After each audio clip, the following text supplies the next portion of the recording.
Welcome and welcome back to my channel. So today I'm going to be talking about what you need to know if you are thinking about getting a corgi. I have a corgi myself. He is almost 3 years old and I got him at 8 weeks old.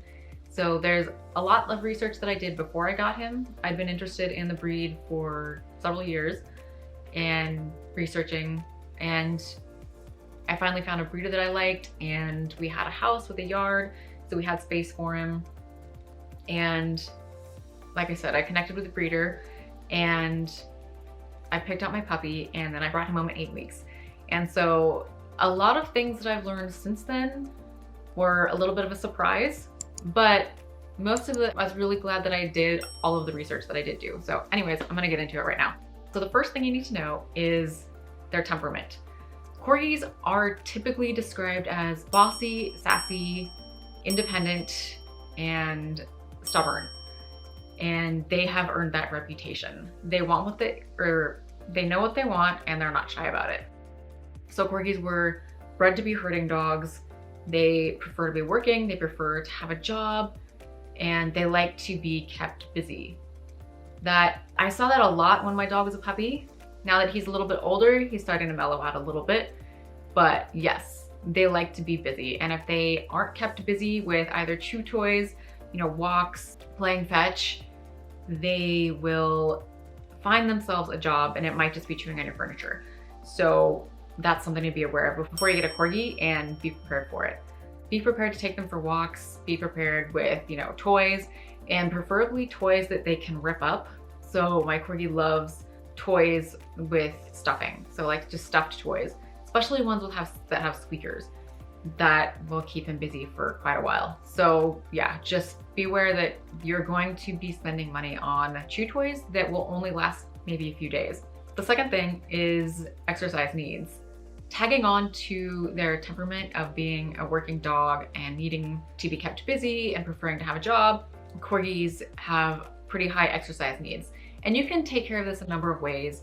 Of course, you can take them for walks as often as you can, daily preferably. It's not always possible. So walks, they love to play fetch. We keep toys for our dog and we try to play fetch with him at least once a day. And it's like 5 to 10 minutes, and he'll tell us when he's worn out. Like he'll just drop the toy and go get water and lay down. And then he's good for pretty much the rest of the day. So fetch is a good one. I have toys for them to chew up. It just works their brain, and that's another form of exercise. You can play sniff games. I've tried that with my dog, just hiding treats around and letting them sniff them out. That can wear them out. You can get puzzles for them. So Amazon has a couple options, and I have 2 of these for my corgi. And they are just little like push games, like where they use their nose to, move little flaps and stuff. And you can hide treats in there, and that's a really good way to just kind of keep them entertained. And again, that stimulates their, mental stuff. So like it's mentally stimulating. That can also help to wear them out and tire them. And a tired dog is a happy dog. So I'm trying to think of anything else. But yeah, so lots of exercise. I don't know if I would recommend dog parks. I would see what's near you and talk to your vet about that one. And that depends on your dog's temperament, how they are with other dogs, and being cautious of other dogs. So yeah, that you make your own decision about dog parks. But yeah, so walking, fetch, and puzzles, and chew toys. Oh, and another one that has really been good for us, and we found this out when he was really young, because when he was a puppy, my dog he chewed and bit so much. When he was about 10 or 11 weeks, we bought some bully sticks just to see what he would think of them, and he loved them. And so that has been a pretty regular thing. So he gets a bully stick every morning at 7 a.m. with his breakfast, and it keeps him happy for 30 minutes to an hour. And so I think that's really good for him. It keeps him occupied. It gives him a task just right off the bat, first thing in the morning. So yeah, I would recommend trying bully sticks if you have an aggressive chewer. The third thing you need to know about getting a corgi is their grooming needs. So corgis have what's called a double coat. They have the top coat, but then they have underneath that, they have a thicker undercoat. And that's what sheds. And they have 2 shedding periods a year, typically, I think, spring and fall. I don't really notice it with my corgi. He's just constantly shedding. So you're gonna need to brush your corgi.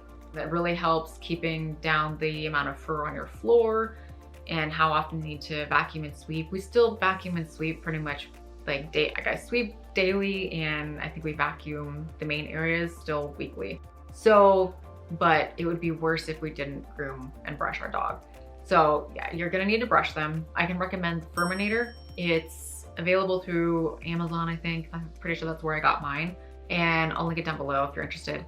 But yeah, so I try to brush him. I probably do it like once a month, to be honest. And he doesn't usually like it. So I have to distract him, and I use a treat puzzle to do that. I use a slow feeder, and I put a little peanut butter in there, and then I sprinkle in some treats, and I put that in front of him, and then he'll let me brush him.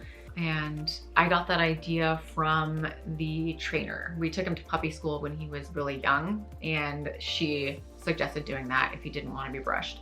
And it works really great. So yeah, you're gonna need to brush them. They shed a lot, just be ready for it. You're gonna need to, if you don't vacuum regularly, you're gonna need to vacuum more often probably.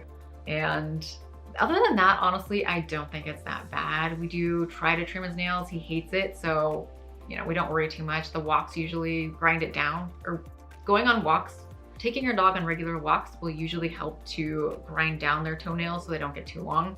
So that helps. And the other thing is they tend to have sensitive skin. So we use a oatmeal puppy wash from Burt's Bees.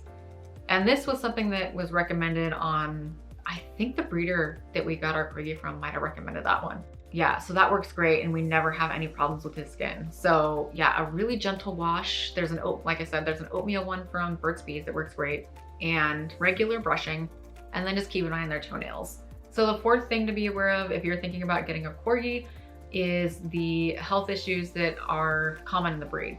So the big one is going to be hip dysplasia, and then there's also degenerative myelopathy. These are things that you can talk to the breeder about and make sure that they are screening their dogs for. They should be getting their breeding dogs, the moms and the dads, tested for these issues. There should be, papers stating that they aren't carrying it, or it's not likely for them to have these issues. I'm not a veterinarian or a medical professional, so my terminology might not be the best or totally accurate, but this is something that a good breeder should be looking into and monitoring to prevent the corgis from having hip dysplasia or degenerative myelopathy. And there are ways to treat them, but I think it does limit and impact the dog's quality of life if they have these issues. The other thing to watch out for is going to be their weight, actually. So corgis tend to be overweight, and that's because they are so food motivated, but it can be a problem because of their shape being so long. They can actually hurt their backs really easily. And so managing their weight and keeping it in a healthy range helps to reduce the chance that they could actually hurt their backs. And it can be difficult to manage because they are so food motivated. So my corgi will always act like he's hungry, like he will always eat more food if I give it to him. So timed feedings is something that was recommended to us by, I think, both the breeder and the veterinarian. We do a morning feeding and an evening feeding, 12 hours apart. In between that time, he does get, treats. We give him dried chicken strips. He gets a greenie and his bully stick once a day. And then, he does get like training treats pretty much throughout the day. I try to work with him at least once a day on, some basic commands, sit, stay, stuff like that. And he gets a treat when he comes in from going potty outside. So he does eat throughout the day, but I try to balance the amount of food that he's eating with, treats versus, what he has for what I'm going to feed him for dinner. So yeah, like I said, managing a corgi's weight is something that you'll have to be aware of if you get one. The fifth thing you should know before getting a corgi is that they are super food motivated. I touched on this a minute ago, but it is completely true. They will act like they are starving even though you just fed them, and they love to eat.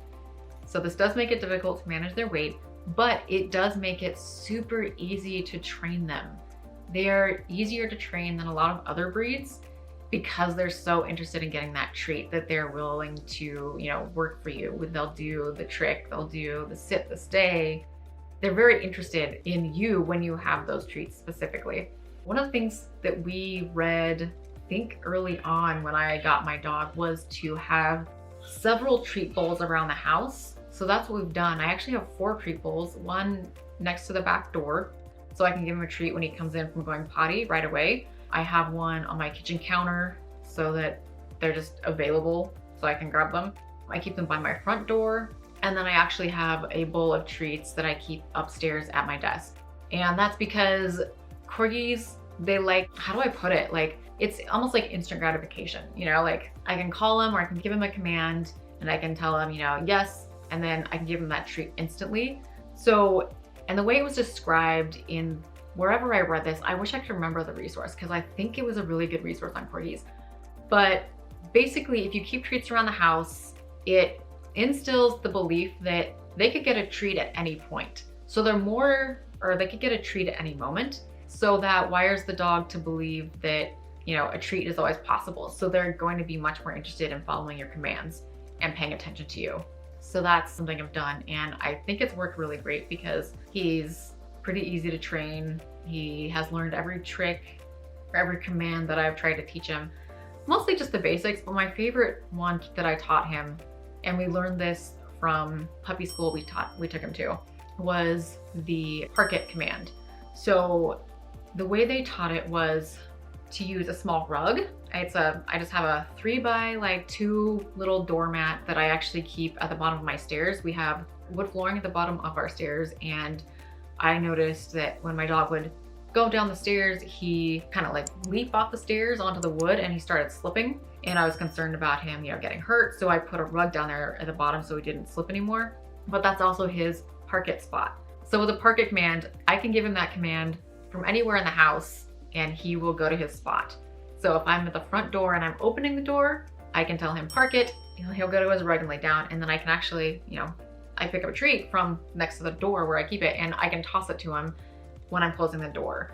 And I do that specifically because he's not a runner, like he won't run out the front door, but he does like to be underfoot and he will get outside, and it's a difficult situation, you know, like the front door is it's a high traffic area and I just don't want him getting underfoot. I don't want him getting out or hurt. So that's that's a great time to use the park it command, is whenever that front door opens, he knows to go to his rug and lay down and wait. But if the treat's by the front door, as I'm closing that door, I can pick up a treat and give it to him. So that's another benefit of having treats placed around the house. And with a corgi, it works great because he loves that he could get a treat at any point. And he pretty much knows if I give him a command, then he'll do it because he knows he's gonna get a treat, because treats are just everywhere around the house. That was like a really valuable tip that I learned. And it works great because they are food motivated. About that though, if you're giving him treats, I would talk to your vet about what type of treats are gonna be good for your corgi. And so I can recommend, I get most of our treats from Trader Joe's. I don't know if you may not have a Trader Joe's near you, but you know, like a freeze-dried meat is gonna be a really good one. Something without a lot of preservatives and something that's gonna be pretty natural. So I can recommend, you know, freeze-dried meats. There's freeze-dried tripe, there's liver, chicken, of course, and salmon, and my dog loves them all. And I feel like stuff like that will help to manage his weight while still giving him treats. Number 6, training. So training advice we got was to start early and train often. So what we did was we signed up our dog through our vet for a puppy play date. So they did this for, you know, very young puppies under, I think 16 weeks. Yeah, I think they only took up to 16, maybe it was 20 weeks, somewhere around that range. But they were to help the dogs to become socialized, to learn to play and interact with other dogs, and you know, they could watch out for aggression. They could teach the dog how to play, how to understand when another dog doesn't want to play when they're done, basically, and how to watch for those signs. And I really think that this helped our dog a lot. He was actually great at the play dates. He was like the head of the class, basically. They raved about him. So I think that's partly due to corgis having good temperaments anyways, that they are good with other dogs, they're good with other people. So if you get a puppy, I would recommend starting training them often through socialization, and talk to your breeder, talk to your vet about options and places where you can do that safely with guidance from the adults who, you know, are trained in socializing dogs. And that's what we did. So we started him out with our vet until about 16 or 20 weeks. And then right after that, he started going to, when he had aged out basically with our veterinarian, we took him to a puppy school, and they focus on socializing and training with dogs. And so there, we also took him to, puppy socialization classes, and he did great there. And I think it also really helped with him, just learning how to socialize and be with other dogs, how to be with other people. It got him comfortable, and that was really great. And then from there, I think at right around 22 weeks or something, I don't remember exactly, we started a puppy class with him. And that was an 8-week session. And they started with, basically it's training for the dogs, but really they trained us how to be good dog owners and train our dog, and how to, it's all about training the humans really. So that was really good. So yeah, I would recommend puppy classes if you have the option available to you, some kind of training. And I say, and I'm recommending this because it teaches you a lot about how to work with your dog. And that's really important because it's an area that I think changes as time goes on. So the way we did things, 20 years ago, I remember training my dogs as a kid, and they used a different method now. So, and I think that this newer way of doing things is definitely more effective and builds a better relationship. So I feel like I have a much better relationship with my dog today than I did with the dogs that I had when I was younger. And that's because of these new ways of doing things. So yeah, get your dog trained. Again, corgis are working dogs. They're gonna be great at it. So yeah, there's no negative to training them early and training often. Yeah, so some tools that you might need for training are, I would recommend a leash, a harness that fits your dog well as an indoor and an outdoor clicker. You don't really need the indoor versus outdoor, but you might find it useful. And I have a couple of those. The clickers work great. The other thing that I use is just the yes, just that immediate feedback. If I don't have a clicker, you can say yes, and that wires their brain to know that they did the trick right. But something to know is, as soon as you click the clicker or you say yes, you have to give them the treat. And that helps to really solidify that feedback loop from, doing the command, getting a reward. And so they're gonna be more likely to follow your commands and understand that they need instant feedback basically is what I'm trying to explain. And the clicker does that. That's what a clicker's for. It's just real fast, it's reliable, they know the sound. And just saying yes. If you tell them sit, they sit, you can say yes if you don't have the clicker, and then you have to give them that treat. Otherwise, the way it was described to me by the trainer was that if you don't always give them that treat after saying yes or doing the clicker, it sort of breaks that reliability down for them, and they're gonna be less trusting of you. That's just what was explained to me, and I've stuck to that, and I think it's worked really well. For the most part, my dog will always listen to me. There are times when he doesn't, and usually it comes down to not him being stubborn. It's because he's distracted by something else. So sometimes our child will be just loud, or he likes to bang on things and, just be a toddler. And sometimes that's kind of overwhelming for our dog. And so if I'm trying to work with him and my kid's, over here doing that, my dog's constantly looking at the kid and will be distracted, and it's harder to get him to focus. But that's actually a really good opportunity to, when there is a distraction and you are working with your dog, it's a good opportunity to teach them to focus on you even when they are distracted. And that's another thing that I think the breeder, I don't think it was the breeder, it was probably the trainer that we worked with. She explained that working with them in the home where it's comfortable and there's no distractions or fewer distractions is a good place to start. But if you want them to listen to you at the dog park, or just when they're out on a walk and there's, distracting smells, distracting other dogs, there's noises, other people, to slowly start working with them out in public. So I take my dog out on the porch. If my kid is being noisy or there's family around, I will work with him for a few minutes just to help to reinforce that he needs to pay attention to the person who is training him basically and who's speaking to him. So training them with some distractions, working that in is something that was recommended to us and something that we work on too. And I think it's worked really well for us. The seventh and final thing you need to know about owning a corgi is that they are a time commitment.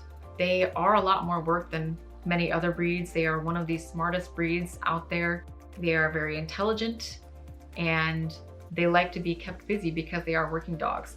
So you will also be kept busy keeping your dog busy, whether that's walking them, throwing a ball, training them, working with them, and that's something to know. So if you're looking at a corgi because they're cute and you want a lap dog that's just gonna sleep on your couch all day and, you know, not really take up a lot of your time, maybe a corgi isn't for you. And I would really think about that before getting one, you know, that is my advice. So I would really think about that before getting a corgi, is that does a corgi fit your lifestyle? Or are you just looking at them because they're really cute? And they are very cute. And to be honest, that's what got my attention to begin with, was that they are super cute. And I thought, well, I want a really cute dog. So had a German Shepherd before I had gotten a corgi. And I would say that if you've had a German Shepherd or any other working dog, then you're probably pretty well prepared for a corgi. Like, you understand the needs and the requirements. We'd had our German Shepherd for 10 years. And I would say that I would describe a corgi as a German Shepherd, just in a smaller, compact body, basically. So I think those are really the main things you should know if you're thinking about getting a corgi. And yeah, if this all sounds great to you, then please, I hope you find your corgi. I hope it all works out for you. If you didn't like this video, let me know what you didn't like about it. If you'd like me to talk more about corgis, drop a message below and let me know what you'd like me to talk about. Anyways, I hope you found this useful. Thank you and bye.